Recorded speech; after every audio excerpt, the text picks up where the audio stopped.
কোনো ভিডিওতে যদি তোমরা আমাকে চা খেতে দেখো, তোমরা সঙ্গে সঙ্গেই বলো যে দিদি চা খাবে না। আমার এটা খুব ভালো লাগে যখন তোমাদের মধ্যে কেউ কেউ আমাকে একটু একটু শাসন করো। কিন্তু সত্যি কথাই, চাটা আমি একদমই খাই না। কোনো দিন যখন খুব মাথা ধরেছে তখন হয়তো খেলাম, সেটাও হয়তো এই 2-3 মাসে 1-2 দিন হয়েছে। যাই হোক, আজকের ব্লগটা এখান থেকেই শুরু করছি। হোপ তোমাদের আজকের ব্লগটা দেখতেও বেশ ভালো লাগবে। রান্নাঘরে রান্নাও বসে গেছে। আমি জলখাবার খেয়ে ভাবলাম গাছগুলোকে একটু জল দিই। সপ্তাহে 1 দিন করেই দিই, তবে এই গরমের জন্য কখনো কখনো যখন দেখি যে মাটিটা একদম শক্ত হয়ে গেছে, জলের প্রয়োজন, সেই বুঝে দিই।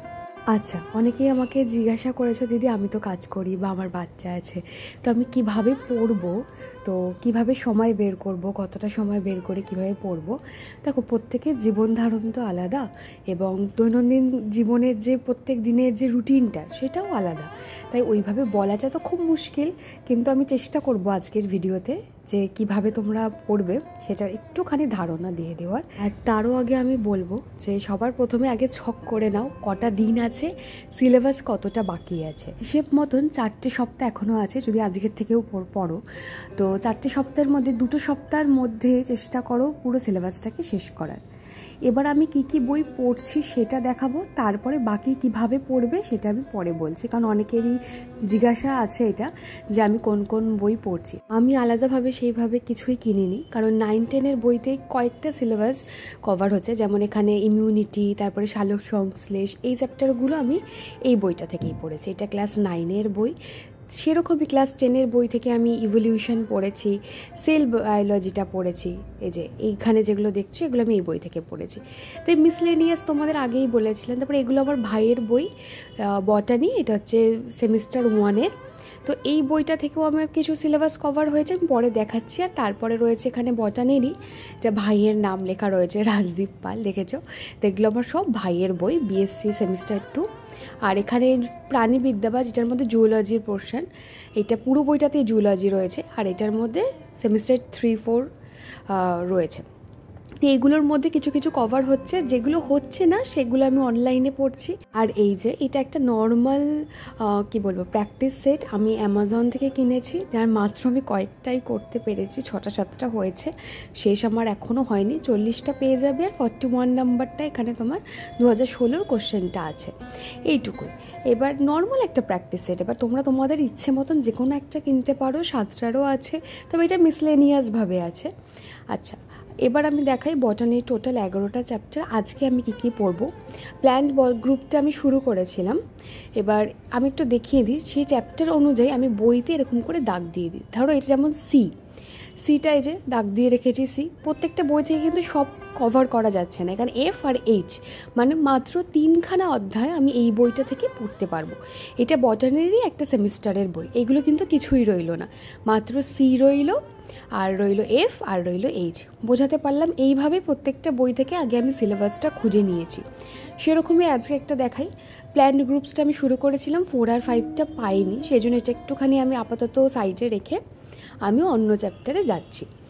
সেটা হচ্ছে আজকে পড়বো প্ল্যান্ট ফিজিওলজি। এতগুলো পয়েন্ট আছে, তো সবার আগে পয়েন্টগুলো আমি কোন বইতে কভার করছে সেইটা আগে আমি খুঁজে নেবো। একটু সময় সাপেক্ষ, যারা কোর্স কিনেছো তাদের জন্য অনেক ইজি, আমার জন্য ইজি নয়। যাই হোক, যেমন আমি এটাকে দেখেছো মার্ক করে রেখেছি, মানে এটা বাদ দিয়ে আমি সবই পেয়েছি। সেগুলো বইতে এরকম করে আমি দাগ দিয়ে আগে খুঁজে নিলাম, যাতে পড়তে বসে আমি বারবার খুঁজবো আর পড়বো সেটা না হয়। পেজ উল্টালে আমার মার্কগুলো চোখে পড়বে, আর সাথে সাথে আমি পড়ে ফেলতে পারবো।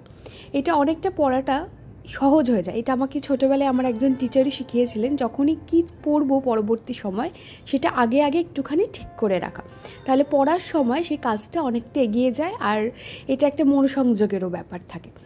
চলো আগে খেয়ে আসি, তারপরে পড়াটা শুরু করব। আজকে আমার পছন্দের রান্না হয়েছে কচুরলতি দিয়ে চিংড়ি মাছ।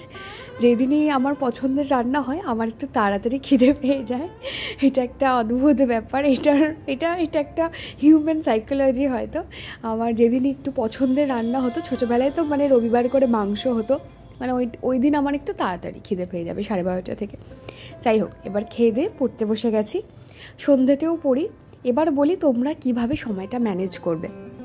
যারা কাজে যাচ্ছ বা আমিও যখন কাজে যেতাম তখনও আমি পড়াশোনা করতাম, সেটা আমি বলি কিভাবে। যদি সকালবেলায় যাদের ধরো 10টা থেকে স্কুল আছে বা 10টায় কাজে যেতে হয়, তাহলে সকালে 1 ঘন্টা কি 1.5 ঘন্টা সময় বের করো পড়ার জন্য।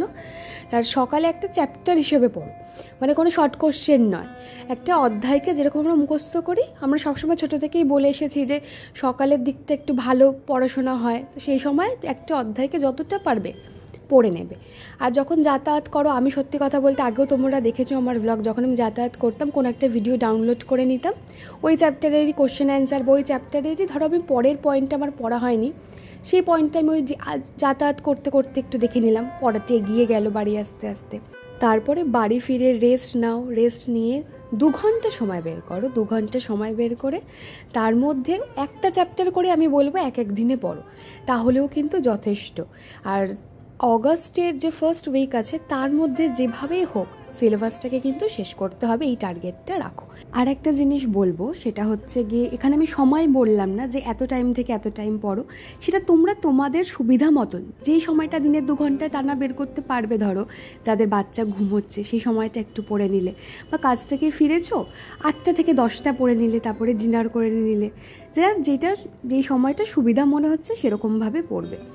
তারপরে আমি বলবো শোয়ার সময় 1/2 ঘন্টা সময় রাখো, খাওয়া দাওয়া সেরে নিলে বা তার আগে পড়লে, খেলে তারপরে একটু হাঁটাচলা করে 1/2 ঘন্টা সময় রাখো। সেই 1/2 ঘন্টা সময় তুমি আজকে পুরো যে চ্যাপ্টারটা পড়েছো সেটাকে একবার রিভিশন দেবে।